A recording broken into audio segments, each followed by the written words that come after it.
Bom, gente, boa tarde. É um prazer e um privilégio estar aqui com vocês hoje, por muitas razões. Primeiro, porque o Leandro é um querido meu conterrâneo, divinopolitano. Não é região metropolitana, é centro-oeste, mas quase chega a Divinópolis. Sempre que eu brinco, a região metropolitana quase chega na minha terra, porque chega o colar, chega a Pará de Minas, Itaúna, a franja da região metropolitana chega ali. Então não é centro-oeste, não é região metropolitana, é centro-oeste. Somos colegas de escola de algumas décadas atrás. Então, por causa de um convite do Leandro, eu jamais deixaria de vir por ser o Leandro, por ser um instituto federal. Eu fiz 2 graduações, uma na PUC, na Universidade Católica, e uma na UFMG, além do mestrado e doutorado. E eu tenho muito orgulho de ter passado por uma universidade pública. A cada vez que eu entro nos corredores da faculdade, eu ainda me emociono por ter tido a oportunidade e o privilégio de estudar lá. E na minha monografia, na minha dissertação de mestrado, na minha tese de doutorado, eu fiz questão de ressaltar isso na minha dedicatória. Dedicar à universidade pública, à bolsa do CNPq, à bolsa da FAPEMIG e tudo que eu tive a oportunidade de desfrutar. Então, por isso também eu jamais poderia deixar de vir. Penúltimo, por ser o curso de arquitetura. Eu brinco que eu sou uma não arquiteta frustrada, que eu adoro arquitetura, adoro urbanismo, não por acaso fui para o direito urbanístico, mas eu não tenho dom para ser arquiteta. Então, vir falar para arquitetos que têm uma relevância no nosso planejamento é uma oportunidade única também, ainda mais arquitetos que estão hoje no Instituto Federal, dentro da nossa região metropolitana, Santa Luzia. E por último, pelo tema. Hoje, dos temas que eu mais adoro poder dialogar sobre é planejamento metropolitano e região metropolitana de Belo Horizonte, por muitas razões que vocês vão entender aqui. Falar de governança metropolitana hoje é um desafio. É um desafio porque a gente tem uma Constituição municipalista, a gente tem muitos conflitos em relação à autonomia municipal, a gente tem desafios a serem superados e eu acho que nós temos que pensar juntos no tripé. Minha mãe é socióloga, é pesquisadora também, e por isso fiz mestrado, doutorado, inspirada nela. E o tripé, a gente sabe, né, que é do ensino, pesquisa e extensão, ele é estruturante para nós, especialmente para uma agência, para uma autarquia do governo do estado, que atua no planejamento. Então, a proximidade que o professor mencionou, para nós é muito cara também, na medida em que a gente puder fazer um estreitamento, não só da reflexão sobre a região metropolitana e o planejamento, mas também da execução das políticas públicas, do que a gente chama, em nível metropolitano, de função pública do interesse comum, para nós é fundamental. Então, eu preparei aqui, eu trouxe alguns pontos sobre a nossa legislação em vigor hoje, como que está estruturada a governança metropolitana no Brasil e como que se estrutura a nossa região metropolitana, para vocês entenderem o que é a agência, onde estamos inseridos no arranjo e qual que é o nosso papel e como que vocês podem nos auxiliar, tanto na reflexão doutrinária, que são os desafios que a gente precisa superar hoje, quanto do ponto de vista da execução das políticas públicas, que são 12 que estão estabelecidas na nossa legislação. E em seguida, o Leopoldo, que é nosso arquiteto especialista, como disse o Leandro, né, que tem uma trajetória vastíssima, e no caminho para cá ainda descobri que no patrimônio cultural também, Leandro. Minha tese de doutorado sobre patrimônio cultural, que é um tema que eu adoro, que eu acho muito caro e muito relevante e pouco discutido, dada a relevância que ele tem. E o Leopoldo, em seguida, vai falar principalmente sobre os planos diretores, né, Leopoldo, que para nós é um instrumento, vocês estão passando aqui em Santa Luzia, pela revisão do plano diretor municipal, para nós os planos diretores é a espinha dorsal, não só do planejamento municipal, mas também do metropolitano, porque ele ressoa no nosso planejamento. Infelizmente, temos um PDDI que não foi convertido em lei. A gente tem um estudo elaborado pelo professor Montemor, pela equipe da UFMG, que a agência utiliza no seu planejamento, na revisão dos planos diretores, na emissão das diretrizes do licenciamento urbanístico, vocês vão entender o que a agência faz e como que ela usa o PDDI, mas ele não foi convertido em lei, como estabelece o Estatuto da Metrópole. E isso nos traz um prejuízo grande, porque com a não conversão em lei, a gente não consegue, por exemplo, fazer uma sobreposição aos planos diretores municipais, que é o que estabelece a Lei Federal 13.089. Esperamos que em breve a gente consiga fazer essa conversão. Ele já foi enviado para a Assembleia Legislativa num dado momento, mas foi arquivado. Eu sou consultora da Assembleia de carreira, estou emprestada, cedida para o Governo do Estado. Ana Euclides é minha chefe na GMA, na Gerência de Meio Ambiente, que é a gerência dentro da consultoria que eu atuava. E nós recebemos lá, eu ainda na consultoria, o projeto de lei 74 de 2017, que era o nosso PDDI, mas que foi arquivado por uma regra regimental. A cada legislatura, o autor da proposição, se ele não for reeleito, seja um parlamentar, seja o governador, a proposição é arquivada, por isso ela foi arquivada. E aí agora a gente tem o desafio de reenviar o PDDI para a Assembleia, mas atualizado, já que como ele é de 2011, conversei muito com o professor Montemor, a gente tem eixos desatualizados, considerando aí mais de uma década, né, desde a sua elaboração, o macrozoneamento, que é de 2017, a gente precisa fazer algumas atualizações pontuais para reenvio à Assembleia, essa é a nossa grande missão agora, né, Leopoldo? Então, em seguida, o Leopoldo vai tratar dos planos diretores, que para nós é estruturante da nossa atuação. Bom, a governança metropolitana hoje, ela está regida pela Lei 13.089 de 2015, o Estatuto da Metrópole. Vocês, como arquitetos, lidam no cotidiano com o Estatuto da Cidade, que é de 2001. O Estatuto da Metrópole ele é bastante recente, 2015, e ele veio para preencher uma lacuna. A Constituição ela fala sobre o planejamento regional, planejamento metropolitano nada mais é que um recorte dentro de um planejamento regional. E a pergunta que eu vou deixar para vocês no final de tudo é, para que existe uma região metropolitana? Para que serve uma região metropolitana? Por que a gente faz esse recorte do ponto de vista de planejamento? E eu faço essa pergunta por causa dos desafios que a gente enfrenta, que é de adesão dos municípios ao nosso planejamento, do convencimento de adesão dos municípios ao nosso planejamento, e é por isso que a gente tem que voltar nessa pergunta de origem. Para que existe uma região metropolitana? Quais são os fundamentos de criação de uma região metropolitana? Inclusive o próprio governo do Estado, a agência é uma autarquia, a gente trabalha com planejamento de acordo com a lei complementar que estabeleceu a nossa região metropolitana, mas vários órgãos e entidades do governo do Estado usam outro planejamento. A saúde usa outro planejamento, até por causa da estruturação do Sistema Único de Saúde. A SEDESI usa outro, que é a Secretaria de Desenvolvimento Social, uma outra estruturação de planejamento. A CEINFRA utiliza outra lógica de planejamento. Por que a gente não pensa, então, a Fundação João Pinheiro utiliza, que é a nossa fundação de pesquisa no Estado, né, que desenvolve todo o levantamento estatístico do Estado, também não utiliza a instituição da região metropolitana como estrutura de planejamento. Então, a gente precisa avançar muito, e por isso o papel de vocês, que estão hoje na cadeira da academia, para a gente pensar o valor do planejamento metropolitano e da instituição de regiões metropolitanas, e vocês vão ver como que o Estado de Minas Gerais ele ainda é muito avançado comparado com outras regiões metropolitanas. A agência hoje preside o Fórum Nacional das Entidades Metropolitanas. É um fórum que agremia agências como a nossa. Não necessariamente que tenha a mesma natureza jurídica, que é uma autarquia. Algumas são empresa, como era em São Paulo, a Emplaza. O governador João Dória extinguiu a Emplaza recentemente, que era quem fazia a gestão da região metropolitana de São Paulo capital. E a gente vê nessa interlocução que a gente tem com as outras entidades que os desafios são os mesmos, os percalços são os mesmos, a falta de recurso é a mesma, é um outro desafio grande que a gente tem, que no passado nós tínhamos, hoje não tem mais. E além disso tudo, ainda falta uma estruturação nas outras regiões metropolitanas, que isso aqui a gente tem um arranjo estruturado. Tanto é que a gente tem um PDDI, não convertido em lei, mas foi o primeiro do Brasil, né, que foi referência nacional. E aí eu estou contando isso tudo para dizer que a Lei 13.089 inspirou-se no nosso arranjo mineiro belo-horizontino. Isso para nós, mais uma vez, é um motivo de muito orgulho. Inspirou-se em nós por quê? Porque nós temos conceitos bastante estruturados aqui e temos um arranjo bastante estruturado que essa lei está dizendo, olha, todas as regiões metropolitanas brasileiras precisam seguir o modelo mineiro.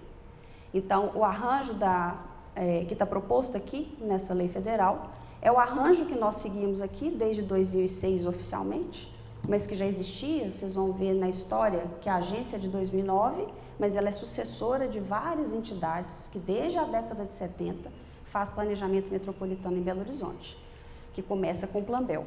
e passa pela Fundação João Pinheiro, pela CEDRU e hoje a Agência Metropolitana. Isso tudo inspirou o modelo dessa lei federal. E aí, qual que era o objetivo dessa lei, portanto?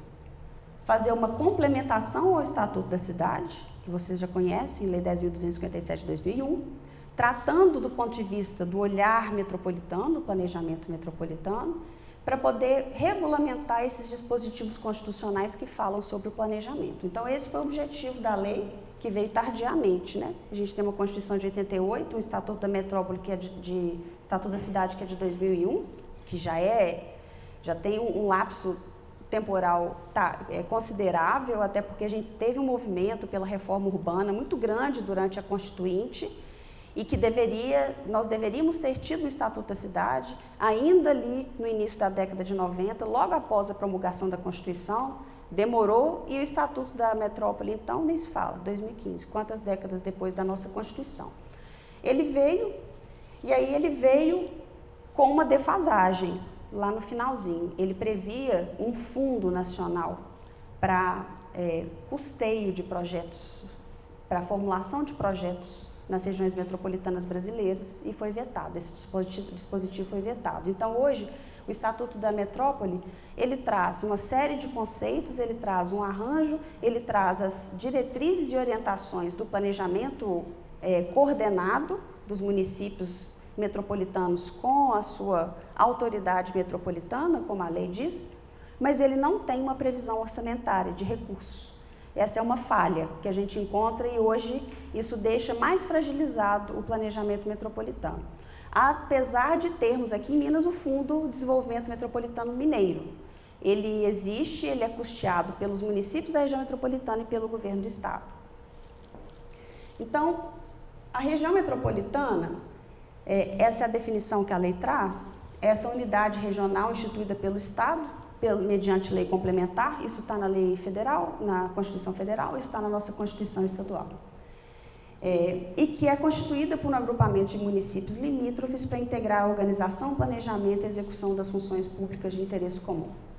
Função pública de interesse comum é o que eu mencionei, são as políticas públicas que não podem ser executadas isoladamente pelos municípios. Você depende de uma atuação integrada desses municípios junto com uma entidade que tem um olhar metropolitano. Porque cada município vai ter um olhar restrito ao seu limite, à sua fronteira. Tem que ter uma entidade, que é o nosso caso da agência, que olhe por cima. Olha, licenciamento da Serra do Curral, a mineração na Serra do Curral, ela tem um impacto em Belo Horizonte, ela tem um impacto em Sabará, ela tem um impacto em Nova Lima. A despoluição da Lagoa da Pampulha, ela depende de uma atuação conjunta, Contagem em Belo Horizonte, pela forma como está estruturada a bacia. A gente precisa tratar o problema das inundações na Tereza Cristina, a gente precisa, mais uma vez, da atuação conjunta, Contagem em Belo Horizonte. Então, todos os grandes problemas que a gente enfrenta na região metropolitana, naturalmente, é um problema de natureza metropolitana por depender da atuação coordenada dos municípios. E aí, o primeiro desafio que eu coloco para vocês. Vocês acham que isso vai depender também de um alinhamento político entre as prefeituras, os municípios e o governo do estado? Sempre, naturalmente. E isso, para nós, é um desafio negativo, considerando que a agência é a entidade técnica do arranjo. Vocês vão entender como que está estruturado. Tanto é que o Leandro mencionou, nós, diretores da agência, somos escolhidos por um processo seletivo instituído por lei, em que há uma avaliação da experiência, da trajetória técnica, do curricular, depois tem uma eleição do Conselho Metropolitano e depois vai para a escolha do governador numa lista tríplice. E o nosso legislador mineiro, quando ele fez essa opção por uma eleição indireta, ele quis fortalecer o viés técnico da atuação da agência para dizer, olha, as pessoas que ocupam os cargos dessa entidade não têm natureza política. Esses cargos não têm natureza política, têm natureza técnica, justamente para tentar neutralizar esse desafio adicional que a gente tem da interlocução política entre os municípios. Mas a gente está sempre permeado, a nossa atuação é sempre permeada por essas questões todas que são colocadas. Por quê? Porque a nossa Constituição é municipalista, Desde 88, os municípios são entes autônomos da federação e não eram antes de 88, e, portanto, toda política pública metropolitana, que a gente chama de função pública de interesse comum, vai depender da adesão do município. Se Contagem não quiser aderir a um projeto compartilhado de despoluição da Lagoa da Pampulha, não há o que ser feito no sentido de sanção, estabelecer uma sanção pela não adesão do município, assim como no caso da Tereza Cristina, assim como no caso do controle da pandemia. Vocês presenciaram o caos que foi esse momento, esse contexto de pandemia e a dificuldade de articulação. Nós somos a terceira maior região metropolitana do Brasil, estamos atrás de Rio e São Paulo. 34 municípios, vocês vão ver pela história da nossa região metropolitana, começamos com 14, hoje somos 34. Seja porque alguns municípios aderiram ao longo da história, seja porque a gente teve emancipação de distritos em alguns municípios que se tornaram municípios autônomos. Isso torna muito complexo. Se Minas tem 853 municípios, pensem comigo, para o governador do estado sentar à mesa com 853 municípios é impraticável. O nosso caso da nossa região metropolitana é igualmente difícil por causa da quantidade de municípios que a gente tem e da extensão territorial. Por exemplo, o município lá da ponta da região metropolitana, Itaguara, é 100 quilômetros, é quase chegando em Divinópolis. Assim como Baldim, está lá em cima, no outro extremo, Taquaraçu de Minas. Então, essa desconexão com o centro torna o diálogo difícil e torna difícil também a gente desenhar políticas que ressoem para toda a região metropolitana. Daí a nossa lógica de atuação em vetor, vetor sul, Rio Acima, Raposo, Nova Lima, vetor oeste, vetor central, vetor norte, Santa Luzia, que está aqui no vetor norte, que é uma tentativa de trabalhar a região metropolitana de forma regionalizada diante desse grande desafio. E no caso da pandemia, vocês viram, o prefeito de tal município proibiu a entrada dos ônibus do município vizinho, porque o município vizinho não adotou uma política de restrição semelhante ao que foi adotado no outro município. Foi um drama, um grande drama. E aí o penúltimo slide que eu trouxe é um exemplo de São Paulo, em que você tem um shopping que está no limite entre dois municípios, e aqui na região metropolitana a gente tem um problema grave hoje, que é em relação a essas fronteiras. As nossas divisas foram estabelecidas em 1948, e de lá até aqui, claramente, tudo mudou, e aí a gente tem bairros que pertencem ao município de Ibirité, mas que na verdade eles estão sob a chancela administrativa do outro município. A gente tem uma série de casos nesse sentido, inclusive aqui em Santa Luzia. Tanto é que a gente está mudando o nosso processo de licenciamento hoje, quando o empreendimento fosse estabelecer numa área limítrofe, para a gente ouvir os dois municípios, diante do impacto que a gente tem nos dois municípios, de uso de equipamento público, de mobilidade, etc. E aí, nesse caso de São Paulo, é muito interessante que era um shopping numa área limítrofe, em que metade do shopping abria as lojas, a outra metade não abria, por causa da diferença de adoção das políticas nos dois municípios. É um exemplo muito claro de como que a falta de coordenação, ela tem um impacto real na vida das pessoas, na dinâmica das cidades e, por consequência, na dinâmica da região metropolitana. Outro projeto que vocês têm acompanhado na mídia, o Rodoanel. O Rodoanel é um projeto metropolitano que passa por vários municípios e que, se não tiver adesão de todos eles ao projeto, ele vai tender a fracassar, porque, mais uma vez, a gente precisa de uma convergência para poder ter um projeto metropolitano único. O PDDI não foi diferente, foi uma ampla discussão com audiência pública em todos os municípios da região metropolitana e que foi um processo de muitas divergências, porque os municípios olham para dentro dos seus limites. A agência ela tem que olhar para fora dos limites de cada município e pensar, olha, do ponto de vista metropolitano, essa área tem interesse para a região metropolitana? É o caso da trama verde-azul. Tem um interesse ecológico, ambiental? Tem um interesse de mobilidade? Essa área que é importante para a gente pensar a habitação de interesse social? E aí, muitas vezes, o interesse metropolitano ele não converge com o interesse local municipal, e aí a gente gera esses desconfortos todos que a gente assiste na mídia cotidianamente. Então, para poder dizer que o Estatuto da Metrópole e o arranjo que a gente tem hoje em Minas, ele vem para tentar fazer a construção de uma governança compartilhada. Governança compartilhada é o termo que o Estatuto utiliza para poder dizer, olha, municípios, governo do estado, nós precisamos ter um alinhamento. Por quê? Do contrário, a gente não vai ter uma política metropolitana. E é curioso que muitas vezes os municípios não têm essa consciência. E aí vem aquela cobrança, mas é um absurdo porque foi feito o ponto do transporte metropolitano nesse local do município. Isso para nós não é interessante, porque as pessoas têm que deslocar mais, porque isso aumentou o custo da passagem. Mas do ponto de vista metropolitano, o local daquela estação foi estruturante do ponto de vista do sistema. Então é muito difícil fazer esse casamento no cotidiano. São esses os desafios que a gente enfrenta cotidianamente. Mas eu sou muito otimista, eu tenho visto como uma janela de oportunidade, porque os gestores municipais que estão hoje nas prefeituras metropolitanas, dos municípios metropolitanos, são gestores muito abertos ao diálogo. São gestores que têm hoje uma adesão grande ao planejamento metropolitano. Tirando uma divergência ou outra em relação a determinados projetos, de uma maneira geral, a convergência tem sido grande. Só que, mais uma vez, a gente tem outro desafio, desafio 2, o nosso sistema eleitoral. O que acontece hoje? Em 2019, começou a atual gestão do governo do estado. Entramos, Leopoldo, Leopoldo, inclusive, já era da gestão anterior. Entramos agora, atual gestão do governo do estado, da agência por ser uma autarquia estadual, em 2019. Em 2021 a gente teve eleição, foi 2021? Não, 2020 a gente teve eleição municipal. Então a gente entra em 2019, você tem 2 anos de interlocução com as gestões municipais, troca as gestões municipais, porque as eleições dos municípios, ela não é atrelada às eleições do governo do estado. Então a gente teve 2 anos, recomeça. Então, a partir no início de 2021, começamos uma nova interlocução. Final de 2022, teremos novamente agora eleição estadual. Troca a gestão do governo do estado, troca a gestão da entidade metropolitana, recomeça-se o diálogo novamente.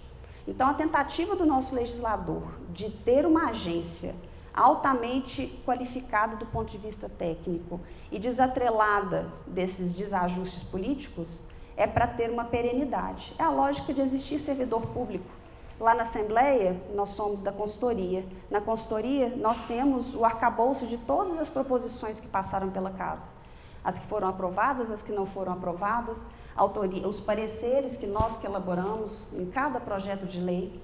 E aí, quando muda a legislatura e entra 77 deputados, mesmo que a mudança seja pequena, se ela for pequena, se ela for grande, não importa. Você tem um grupo técnico que vai manter a história da instituição e a história do processo legislativo. A lógica da agência é essa. Tem um porém, né, Leopoldo? Não temos nenhum concursado na agência. Essa é uma fragilidade. Nós deveríamos ter cargos de servidores públicos efetivos. Temos servidores públicos efetivos cedidos de outros órgãos. Mas não parece razoável que a gente tivesse uma entidade técnica com servidores públicos concursados, principalmente porque nós temos um poder de polícia, de fiscalização da irregularidade urbanística. Então, essa é uma outra fragilidade que precisa ser rompida, mas, ao mesmo tempo, a gente vê as fragilidades econômicas, orçamentárias do governo do estado ao longo do tempo, então, o concurso público hoje é um tema difícil. Mas a ideia de se ter uma entidade técnica é também para manter essa perenidade em razão dessa rotatividade grande que o nosso sistema eleitoral estabelece. Eu sempre fui defensora da ideia de ter eleições coincidentes, porque eu acho que a gente tem uma perda grande. Primeiro que a cada 2 anos a gente gasta uma quantidade gigantesca de recursos para poder movimentar o sistema para uma eleição no final do ano. É um sistema caro, e a gente sabe que é um sistema caro. Eu adoro ser mesária. Todos os anos que ninguém gosta, né? Eu adoro ser mesária. Sempre que eu posso, eu sou mesária. Eu acho fantástico. A gente tem sempre que primar pelo nosso processo, pela nossa democracia e pela forma como o nosso sistema se estrutura hoje. Mas é um processo caro. Então, para além da descontinuidade que eu narrei para vocês, então esse desencontro a cada 2 anos ele é muito prejudicial para o planejamento, a gente tem o fato dele ser caro. E mais do que isso, 4 anos é um período muito curto. Normalmente, quando a gente entra para a administração pública, e antes de ser servidora da Assembleia, eu também já tinha sido servidora do Poder Executivo, do Governo de Minas, o primeiro ano é um ano de diagnóstico. A gente chega para poder entender o que foi feito pela gestão anterior, Eu, como sou defensora do patrimônio, eu pedi para o pessoal, para todo mundo resgatar tudo que a gente tinha na agência para dar continuidade, porque eu acho que esse é o nosso papel. Eu tenho muita preguiça desse processo de reinvenção da roda a cada 4 anos, né? Então, a gente gasta um primeiro ano de diagnóstico, de levantamento, de adaptação. Depois você tem 2 anos de execução e na administração pública, por causa do direito administrativo e das vedações todas, dos processos licitatórios, da Controladoria Geral do Estado, etc., você tem 2 anos de execução, é pouco, e depois você tem um ano final que é de quase 0 de execução por causa das vedações do período eleitoral. Não sei se vocês sabem que a partir de julho desse ano, nós não podemos fazer celebrar diversos atos que normalmente a gente poderia celebrar, por exemplo, convênios, termos de cooperação, etc. Para além da publicidade, que naturalmente já tem uma vedação específica. Então, o último ano também tem um prejuízo. No final, a gente tem 2 anos de execução. Imagine o que é isso. Se um plano diretor de um município, a gente gasta uma média de 1 ano, do diagnóstico, leituras comunitárias, audiências públicas, elaboração da minuta do projeto de lei, encaminhamento para audiência, etc. Você imagina isso numa região metropolitana como a nossa. Então, eu defendo que a gente deveria ter mais tempo. Acho 4 anos pouco tempo para a gente conseguir executar. Bom, mas voltando aqui para a questão do Estatuto, então a gente teve o Estatuto em 2015 como uma tentativa de regulamentação dos dispositivos constitucionais que tratam do planejamento regional, e aí ele vai trazer as diretrizes específicas da governança interfederativa, que esse é o grande chamado do Estatuto da Metrópole. Olha, para se ter planejamento regional, para se ter planejamento metropolitano, a gente precisa de uma governança interfederativa. O que isso significa? Significa que a gente tem que ter gestões municipais abertas à governança compartilhada com o governo do Estado via entidade metropolitana. Governança técnica compartilhada. E aí ele vai trazer as diretrizes, que é a implantação de um processo permanente e compartilhado. Vocês vão ver pelo nosso arranjo que ele prima por isso. Os meios compartilhados de organização, sistema integrado de alocação de recursos e prestação de contas, que é o caso do nosso fundo, execução compartilhada das funções públicas de interesse comum é a principal, essa é a principal diretriz. Só existe governança interfederativa compartilhada para a gente conseguir executar essas políticas públicas de uma maneira assertiva. Como eu mencionei no caso da Lagoa da Pampulha, sem execução compartilhada a gente não consegue atingir o nosso objetivo. Participação de representantes da sociedade civil nos processos de planejamento. Isso aqui é fundamental porque quando a gente pega a história das regiões metropolitanas brasileiras, elas surgem, no nosso caso, nós somos uma das 8 primeiras do Brasil, Lei Complementar 14, de 1973. Começa lá na década de 70. Década de 70, ditadura militar.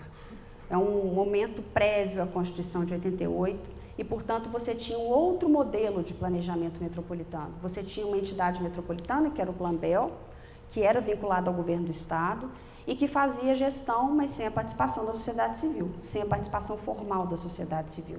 Até a participação dos municípios era comprometida.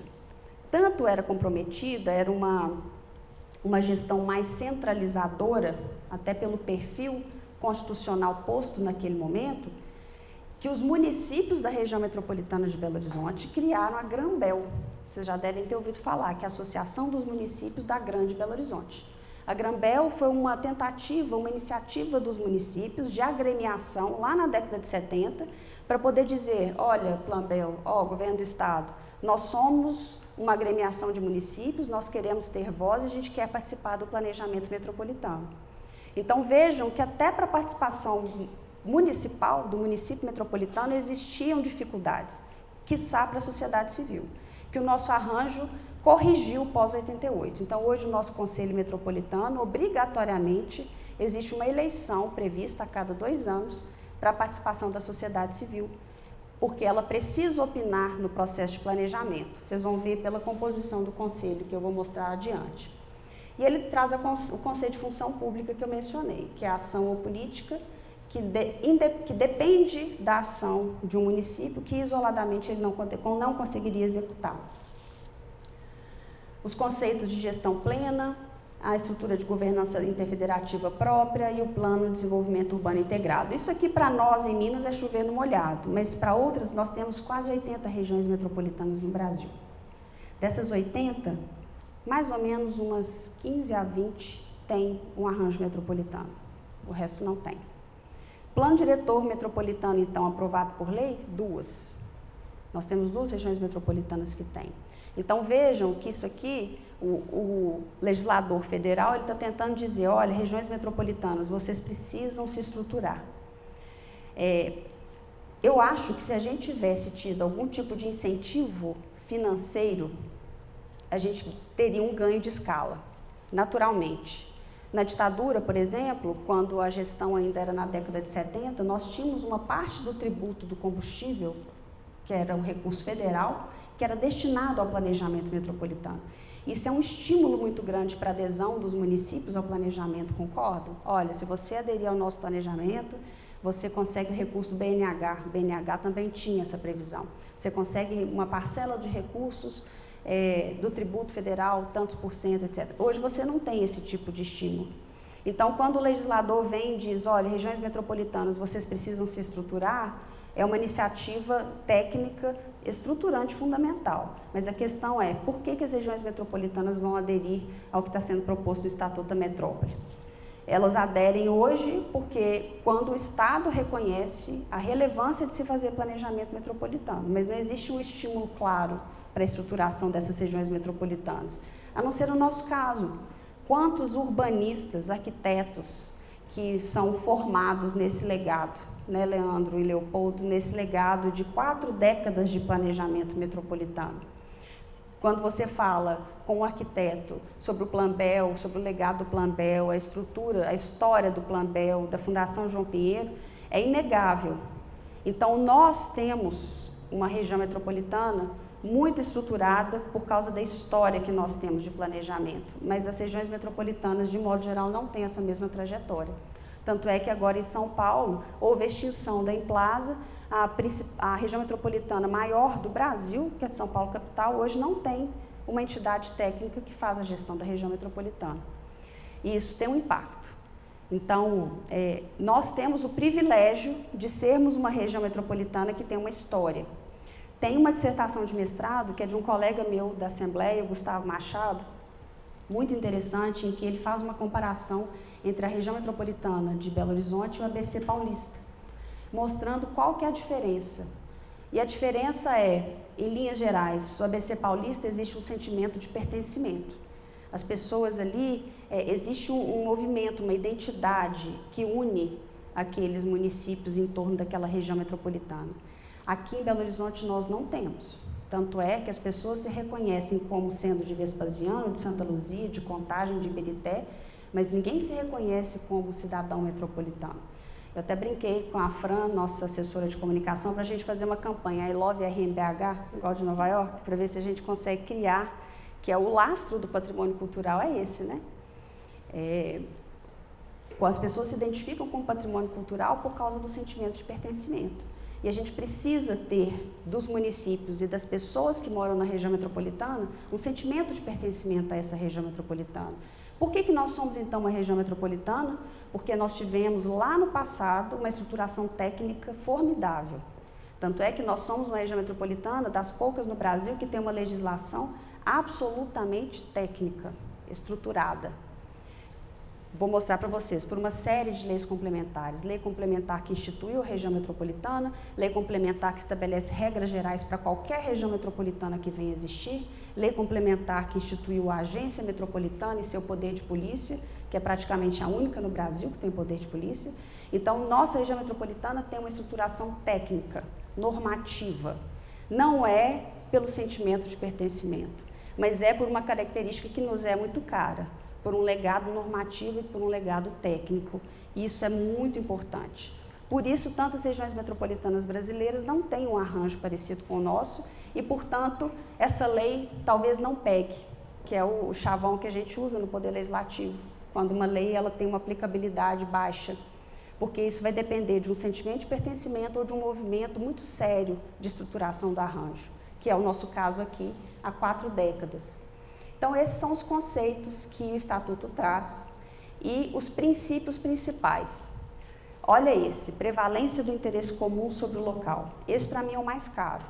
Por que lá no artigo 13 dessa lei, o legislador vai dizer, olha, o PDDI ele vai se sobrepor aos planos diretores municipais? Isso parece óbvio, porque o interesse comum, ele está chamando o interesse metropolitano, comum que envolve a região metropolitana, ele vai se sobrepor ao interesse local. Ele tem que se sobrepor ao interesse local, do contrário, a gente não tem planejamento metropolitano.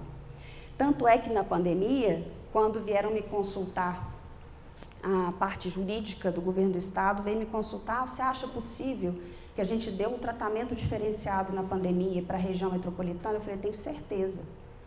Prevalência do interesse comum sobre o local. A gente precisa, como região metropolitana, que tem um movimento pendular grande, que tem um deslocamento de pessoas, você tem uma rotina entre os municípios, pode ser não na região como um todo, mas a cada núcleo de vetor, você tem Mateus Leme, Joatuba, Florestal, Pará de Minas, que é no Colar, você tem um movimento.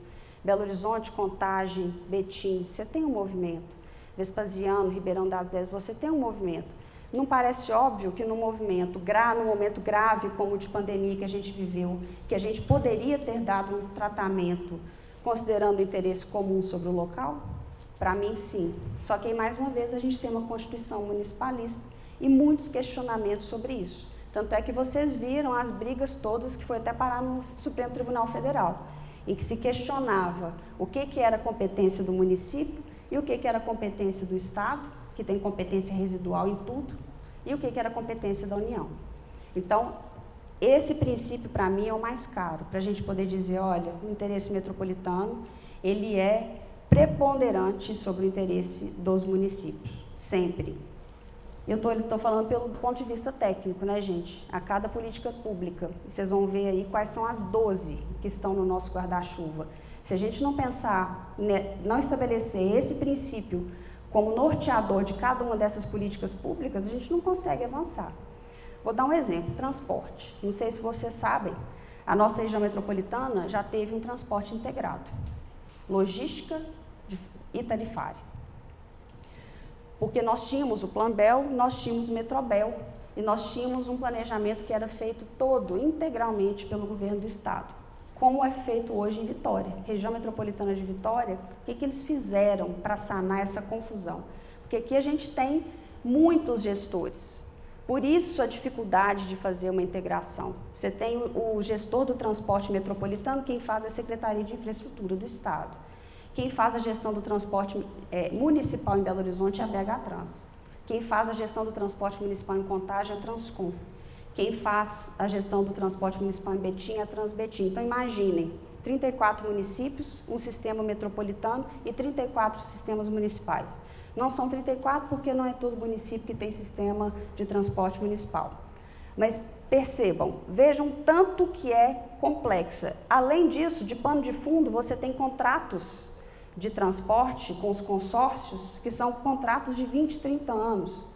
E aí, por causa da segurança jurídica e da imutabilidade de várias cláusulas contratuais que regem essas relações, fica praticamente impossível você conseguir fazer alguns ajustes para promover uma integração. O que Vitória fez? Os municípios delegaram para o governo do estado as suas competências municipais de gestão do transporte municipal. Hoje, o governo do estado do Espírito Santo faz a gestão dos municipais e do metropolitano. Segundo o gestor da entidade metropolitana de Vitória, com menos de R$2, você anda 100 quilômetros dentro da região metropolitana de Vitória. Claro que é uma região metropolitana absurdamente menor que a nossa, mas que encontrou um modelo muito interessante, que hoje serve de parâmetro para todos nós, porque sem integração logística e tarifária, a gente não consegue. Aqui em Belo Horizonte tem um caso até engraçado.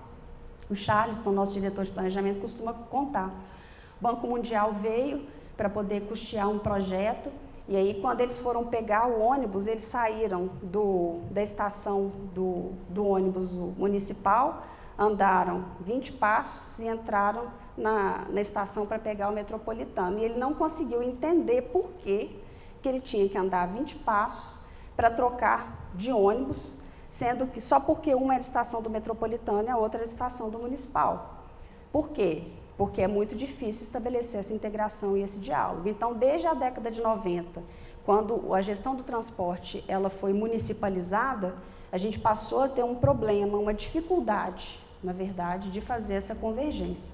Então, é um exemplo de como que o interesse, a sobreposição do interesse comum, a prevalência do interesse comum sobre o local, para nós é estruturante numa política de transporte. Compartilhamento de responsabilidade, autonomia dos entes da federação, observância das peculiaridades regionais e locais. Vejam como que isso impacta um plano diretor, né? A gente já viu quantos planos diretores do Ctrl+C e Ctrl+V, que pega ali, aí tem um dispositivo falando, porque a região litorânea, não sei da onde, isso aqui em Minas, né? A pessoa copiou de um plano diretor de um município litorâneo, trouxe para a sua experiência e não fez essa adequação. E esse foi um cuidado que o Ministério das Cidades teve quando o Estatuto da Cidade saiu em 2001. O Ministério das Cidades fez um trabalho muito extenso, intenso, de convencimento dos municípios de elaboração de seus planos diretores, porque a gente tem um dispositivo que vai dizer quais municípios que têm obrigatoriedade de elaboração de um plano diretor. E o Ministério ele fez esse trabalho de estímulo à elaboração dos planos e depois de expansão da elaboração dos planos para outros municípios que não tinham obrigatoriedade. E depois o Ministério lançou um livro muito interessante em que ele mostra a análise qualitativa desses planos diretores. Aí a análise qualitativa foi no chão, porque os municípios, para poder cumprir a obrigatoriedade, fizeram um Ctrl+C, Ctrl+V, né, de modelagem sem considerar a particularidade de cada um desses municípios. Por exemplo, Nova Lima, que é a dissertação de mestrado Leopoldo, Nova Lima está fazendo a revisão do seu plano diretor. Nova Lima é um município da região metropolitana que tem inúmeras particularidades, em especial pelas questões potencialmente de impacto ambiental. Então, se você desconsidera isso a cada realidade, parece óbvio o que eu estou falando, mas não é tão óbvio assim num processo de revisão. E quem, no final das contas, é que arca com isso? É o arquiteto. É o arquiteto urbanista, é que tem esse olhar, que tem o cuidado no diagnóstico, nas leituras comunitárias, de averiguar essas particularidades, para que esse plano diretor ele tenha realmente efetividade, aqueles instrumentos do Estatuto da Cidade, que são instrumentos de planejamento, que constam do plano diretor, para eles serem efetivamente efetivos, eles precisam ter aderência com o planejamento local. Hoje a gente já vê uma realidade diferente, né? A gente já percebe que os municípios têm mais consciência da relevância do plano diretor, que não é só uma ferramenta que está prevista no Estatuto da Cidade, que é realmente uma ferramenta de planejamento, e que o município precisa dessa ferramenta para ele poder estabelecer suas prioridades. Então, só para mostrar mais um exemplo de como uma diretriz do Estatuto da Metrópole tem uma relação direta com a nossa atuação, no caso dos planos diretores.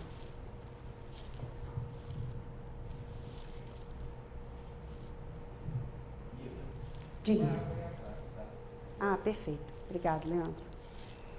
Bom, e aí eu trouxe, para a gente entrar na experiência, estou com medo de tropeçar, né? Eu trouxe para vocês compararem, para vocês entenderem como que o Estatuto da Metrópole se inspirou em nós, na nossa experiência belo-horizontina, para a gente falar especificamente agora da região metropolitana de Belo Horizonte e do papel da agência. Vejam, não sei se está dando para ver porque está em branco, mas o Estatuto da Metrópole vai dizer que a governança interfederativa ela tem que ter uma instância executiva composta pelos representantes do Poder Executivo dos entes federados, os municípios, e das unidades territoriais urbanas.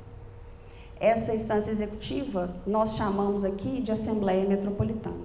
A Assembleia ela é composta, e aí a gente já entra no nosso arranjo, a Assembleia ela é composta pelos prefeitos dos 34 municípios e pelos presidentes das 34 câmaras municipais.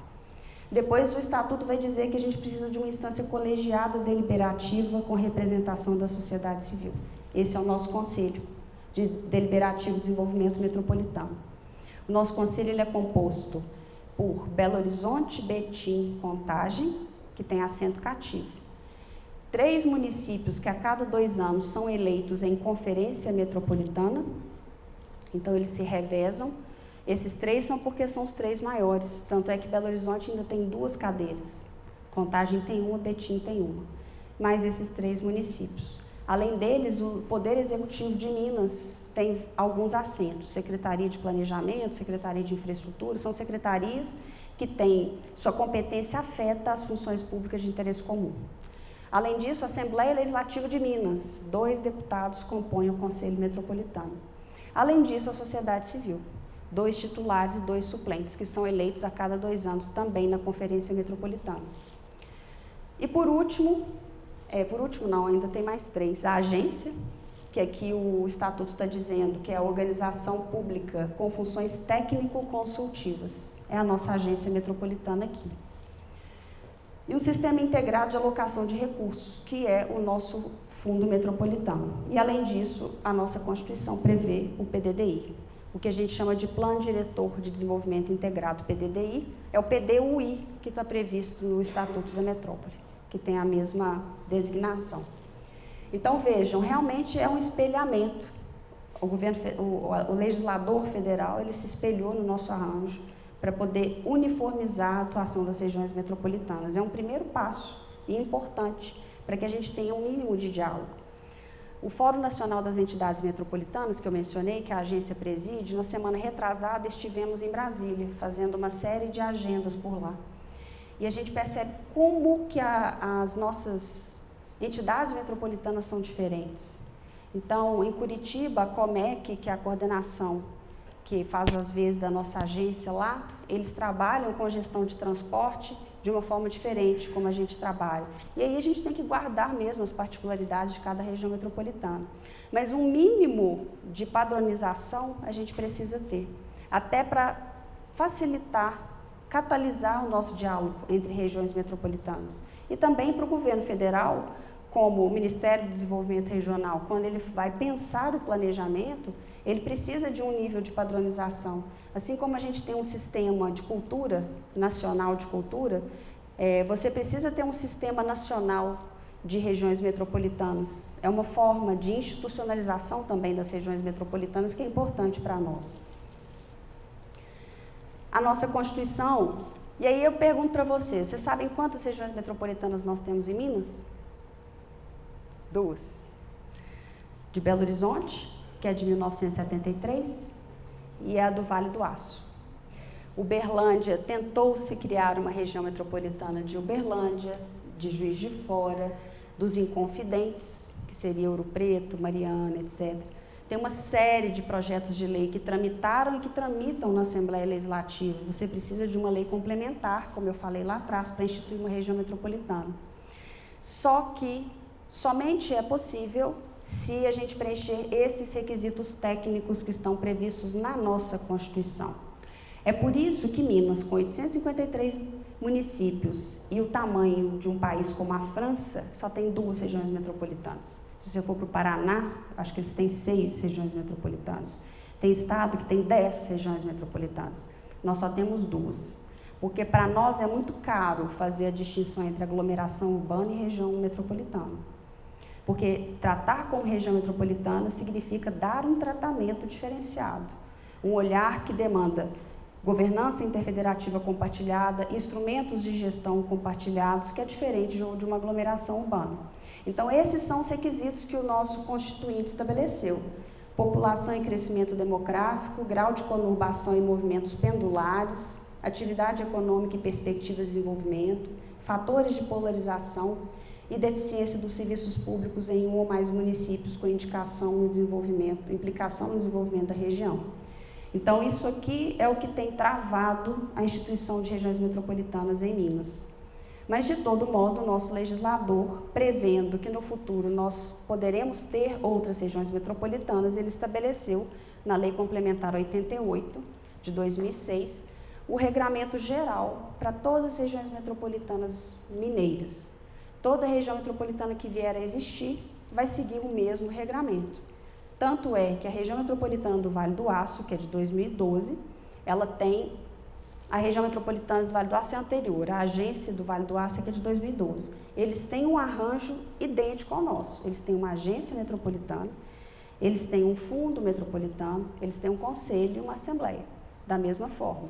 Uma região metropolitana bem menor, mas com as suas particularidades, mas que tem a mesma orientação normativa que a nossa região metropolitana de Belo Horizonte e as novas que vierem.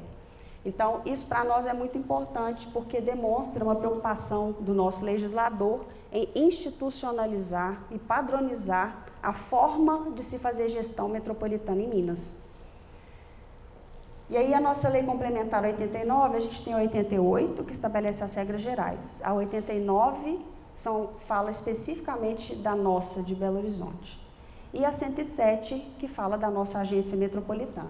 Essas são as três principais leis que vão gerir a do Vale do Aço, que é de 2006, a 107 e a 122 de 2012, que é da agência do Vale do Aço.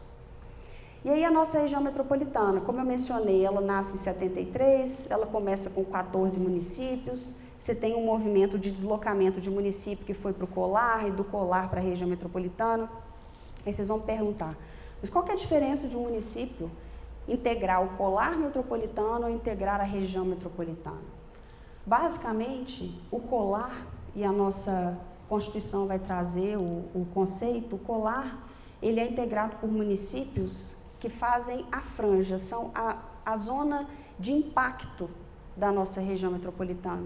Então, são municípios que não têm aquele nível de movimento pendular ou não têm o mesmo nível de conurbação com o resto da região metropolitana, mas sofrem os impactos. Vou dar um exemplo, Sete Lagoas. Sete Lagoas, inclusive, eu acho que deveria ser região metropolitana, mas é Colar. É um município que tem uma relação muito integrada com a capital, que tem um impacto grande no vetor norte. Temos municípios da região metropolitana que têm uma relação com Sete Lagoas e não com a capital, por exemplo, Baldim, mas ele é Colar. Por quê? Porque tem um impacto muito grande, mas não é região metropolitana.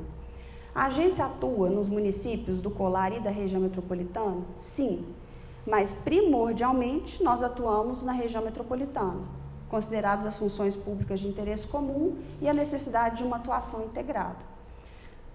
Licenciamento urbanístico. A agência, vocês vão ver no rol de competências dela, só para antecipar, para vocês entenderem também uma distinção importante. A agência ela faz licenciamento urbanístico. O que significa isso? Todo empreendimento na região metropolitana em que vá fazer um loteamento ou um desmembramento, parcelamento do solo, que está na 6766 de 79, artigo 13, parágrafo único.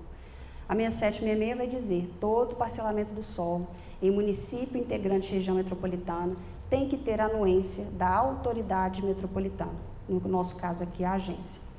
Então, todo desmembramento, todo loteamento, Baldim, Vespasiano, Taquaraçu, etc., começa no município, passa por nós, volta para o município para a aquiescência final. Então, nós temos uma atuação integrada. E por que isso é importante?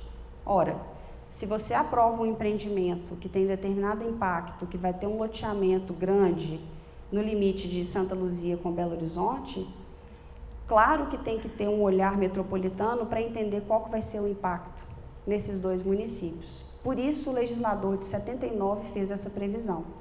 Por que eu já estou contando isso para vocês? Porque os municípios integrantes de região metropolitana obrigatoriamente precisam ter esse licenciamento conosco. Os do Colar não, porque o legislador está falando só de município de região metropolitana. E Colar é uma inovação nossa. Em Minas que existe essa ideia de Colar metropolitano. Nas outras regiões metropolitanas não existe. E é mais uma inovação, por causa dessa trajetória que nós temos de urbanismo, né, de estudo do urbanismo na região metropolitana, a gente criou essas figuras que são diferentes. Então, o município do Colar ele não tem um licenciamento compartilhado conosco, da região metropolitana tem. Então, essa é a nossa região metropolitana, já vou caminhar para o final para eu passar para o Leopoldo para ele falar sobre os planos e depois vou ficar à disposição para a gente conversar um pouco mais. A nossa região metropolitana, como eu disse, é a terceira maior do Brasil e, portanto, ela tem um impacto em Minas muito grande. A gente representa praticamente 30% de tudo, do PIB, das mortes por Covid, do número de automóveis no município. É impressionante, 30% nos representa. Inclusive, dizem que todo governador que ganha eleição, ele ganha na região metropolitana. Existe essa indicação da região metropolitana como um termômetro para o resto do estado importante. E é um termômetro porque é uma região metropolitana que representa as particularidades de Minas. Se vocês rodarem a região metropolitana, vocês não vão acreditar que é região metropolitana. Tem município que tem uma área rural gigantesca. Tem município que tem particularidades que você não vê aqui em Belo Horizonte. Esses dias eu fui a um município, inclusive, que era no Colar, não era na região metropolitana, que teve a aparição de Nossa Senhora, tem uma comunidade religiosa. A gente tem particularidades culturais muito grandes.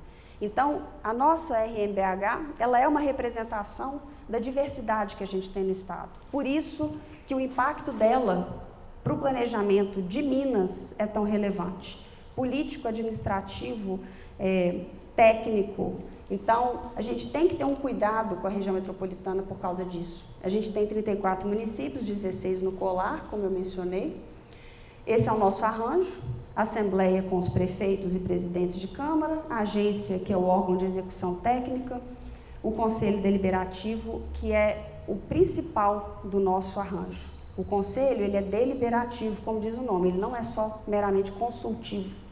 E isso é importante porque ele aprova o uso dos recursos do fundo, o Conselho é que aprova quem vai ser o diretor-geral da agência, o Conselho é quem aprova quais vão ser as diretrizes de planejamento para os próximos anos para a região metropolitana.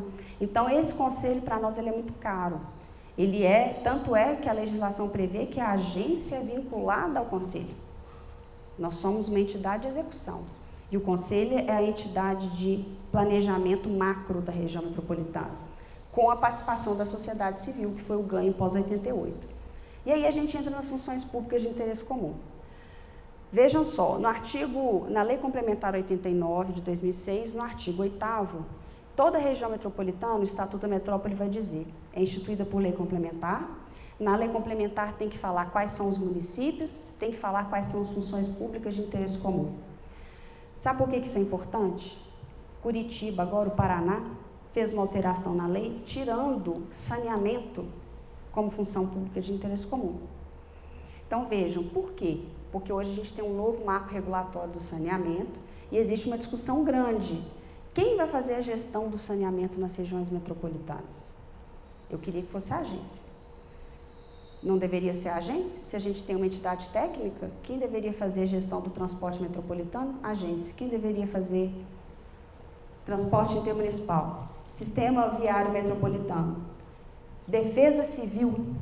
Defesa civil, gente. A gente roda com a defesa civil nos municípios da região metropolitana, inclusive tentando fazer um trabalho preventivo contra o que a gente assiste de tragédia a cada mês de janeiro. E é dramática a situação. Ocupações em áreas irregulares, ocupações em área de preservação, linha de transmissão da CEMIG, habitações precárias. A gente tem um déficit habitacional na nossa região metropolitana gigantesco. E não é só de ausência de habitação, mas de precariedade, porque isso entra na contabilidade do déficit, que a Fundação João Pinheiro realiza, né, a cada ano. Saneamento básico, uso do solo metropolitano, que está destacado aqui porque é uma das principais atuações da agência hoje.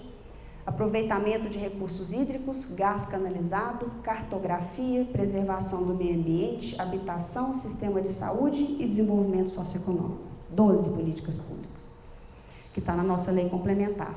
Então, em qualquer uma dessas políticas públicas, que está no nosso guarda-chuva, a agência tem competência para atuar. Por que na pandemia agora a gente fez uma atuação articulada com a Secretaria de Saúde? Fizemos um mapeamento dos aglomerados subnormais na região metropolitana, porque a gente precisava de uma política pública específica para essas localidades, porque não tem equipamento de saúde adequado, você precisava atacar problemas sociais durante a pandemia nessas localidades. Então, a gente fez um trabalho articulado com a saúde. Por quê? Porque o sistema de saúde está previsto na nossa legislação. Por que a gente tem uma atuação com a Secretaria de Infraestrutura no sistema de transporte? Porque está na nossa competência. O uso do solo. Por que a gente tem um licenciamento compartilhado com os municípios? Porque está na nossa legislação. Então, vejam a importância da definição dessas funções públicas na nossa lei. E por isso que o Paraná tirou o saneamento, que é para dizer, olha, não é função pública de interesse comum, isso não vai passar pela gestão da entidade metropolitana, isso vai ser feito pelo governo do Estado, justamente para não ter nenhum tipo de governança compartilhada, porque isso tudo aqui pressupõe uma governança compartilhada. E aí a agência, Então, nós temos 12 políticas públicas, a gente tem uma entidade técnica no arranjo, que precisa dar suporte e assessoramento técnico para os municípios dentro de cada uma daquelas funções públicas. Olha a responsabilidade, né? 34 municípios, 12 políticas públicas. E essa é a história da agência. A Constituição da Região Metropolitana em 73, a criação do ente gestor, que é o Plambel, em 74. Então, vejam, a gente tem uma trajetória de planejamento urbano desde 1974. O Plambel participou da elaboração da Lei Federal 6766 de 1979, que é o nosso marco nacional de parcelamento do solo no Brasil, que é uma lei de 79 que ainda está em vigor, e é a nossa baliza de atuação. O Plambel estava na articulação da edição dessa lei, lá em 1979, até chegar em 2009 com a criação da agência. Então, a gente, apesar da agência ser de 2009, a gente nunca teve um lapso de ausência de gestão metropolitana. Plambel, Fundação João Pinheiro, CEDRU, que não existe mais, e agora a Agência Metropolitana. Então, a missão da agência, consciência metropolitana, mais uma vez a gente passa pela questão do pertencimento, gestão participativa, competência técnica, transparência, e aqui eu coloquei para vocês as principais competências da agência que está no artigo 4º da Lei Complementar 107 de 2009, que é a elaboração do PDDI, que para mim é a nossa missão mais cara, e ela elaborou em 2011, via UFMG, com a contratação da UFMG, e a nossa legislação vai dizer, a agência elabora e o Conselho Metropolitano aprova, e o Conselho aprovou. E não fosse a previsão no Estatuto da Metrópole, de 2015, dizendo que precisa ser convertido em lei estadual, nós já teríamos um PDDI, aprovado pelo Conselho Metropolitano. Ele só não é lei porque a gente teve essa previsão de 2015. Articular com os municípios integrantes da região metropolitana, fornecer suporte técnico e administrativo para a Assembleia, apoiar a execução integrada das funções públicas de interesse comum. Destaquei esses 3 aqui de laranja, justamente porque é a nossa principal atuação, assessoramento técnico dos municípios, articulação com os municípios, nessa tentativa quase diplomática de tentar trazer os municípios o tempo inteiro para o planejamento metropolitano, porque sem adesão a gente não avança, mas ao mesmo tempo não existe nenhum poder coercitivo. Nosso poder de polícia da agência, que eu mencionei, ele se refere à fiscalização da irregularidade urbanística. Então, se vocês encontrarem, vende-se sítios não sei aonde, pode saber que normalmente é irregular, pode ligar para nós que a gente tem poder de fazer essa fiscalização. E isso para nós é muito importante porque hoje o que a gente assiste é uma ampliação generalizada da irregularidade. A gente tem municípios, por exemplo, Esmeraldas tem 900 km², 3 vezes o tamanho de Belo Horizonte. Jaboticatubas, 4 vezes o tamanho de Belo Horizonte, 1.200 km².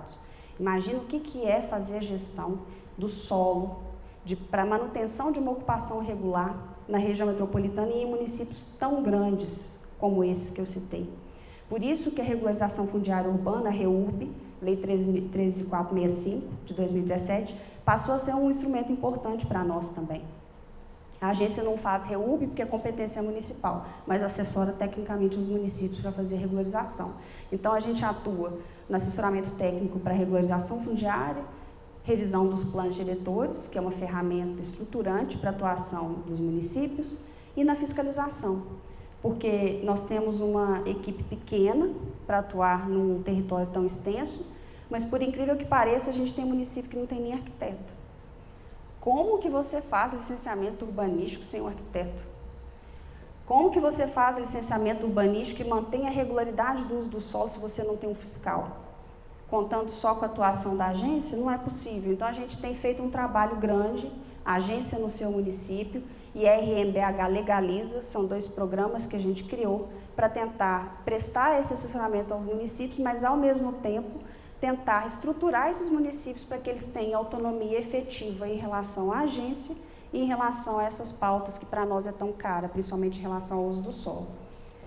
Bom, é isso. Falei um pouquinho, né? Mas a gente começou um pouquinho atrasado, né, Leandro? E esses são alguns dos projetos. Visitem o site da agência. Eu vou fechar por aqui para não tomar mais o tempo do Leopoldo. Esses são alguns dos projetos que a gente tem. A gente tem 2 diretorias dentro da agência de regulação, que é a que cuida do licenciamento urbanístico. A nossa equipe é toda de arquitetos, que é o arquiteto urbanista é que faz a análise dos projetos de licenciamento urbanístico na agência.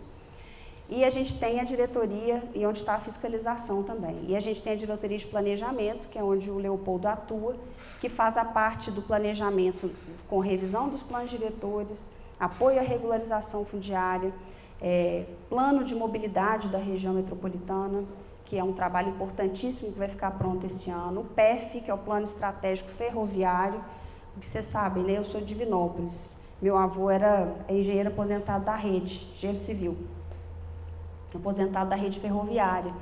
E a gente sabe que o trem, a ferrovia, tem um papel importantíssimo para o nosso estado, e na minha região em especial, que é uma cidade ferroviária, que nasceu à beira da linha do trem, da rede ferroviária. Então, o Plano Estratégico Ferroviário foi uma tentativa do governo do estado, com o apoio da Assembleia Legislativa, a Comissão Proferrovias, de se restaurar, e a agência já tinha um projeto, o Projeto Trem de 2012, em que a gente fez a filmagem de todas as linhas de trem da região metropolitana. A gente tem a maior malha ferroviária do Brasil, de tentativa de identificação das potenciais linhas, não só para o transporte de cargas, mas para o transporte de passageiros. Vocês imaginem se a gente tivesse transporte de passageiros na região metropolitana com trem, espetáculo. Tem o projeto do trem turístico para Brumadinho, então é um projeto também que a agência participou. E tem as questões dos custos, né, que envolvem, mas o plano mostra isso, quais são as linhas possíveis, resgatáveis e que são viáveis. Então, é um projeto bastante interessante. Então, esses são os nossos projetos. A gente tem também o Conexão Metropolitana. A gente fez uma parceria com o CAL, fizemos uma série de palestras, temos uma parceria com o CREA também. Se vocês tiverem interesse, a gente pode fazer uma parceria. O Conexão Metropolitana são eventos que a gente faz para tratar de temas metropolitanos, assim como a revista. Vocês estão convidados a participar conosco, a revista Pensar Metropolitano.